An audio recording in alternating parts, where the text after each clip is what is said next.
Hello everyone, welcome to the attack section. All the problems in this section involve a race to capture. I introduced the methodology for races to capture in lesson 300. So if you need a refresher, please check out that lesson. So as always, the first step is to count the liberties.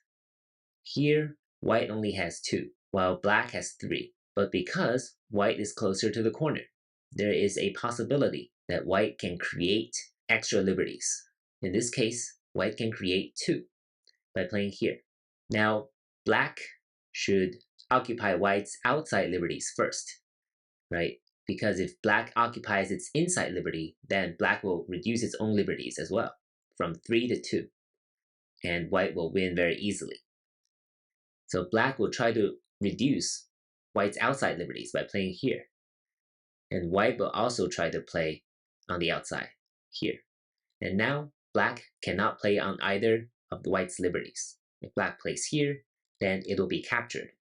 If black plays here, then white will capture black again. So the best black can try is to play this. But this will be too late because white will be able to capture black like this.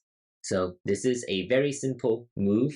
White can succeed because it is close to the corner, and I covered similar patterns in chapter 3. So if you think this is too easy, don't worry, things will get more complicated and more exciting in this section. I will see you next time, and thank you for watching.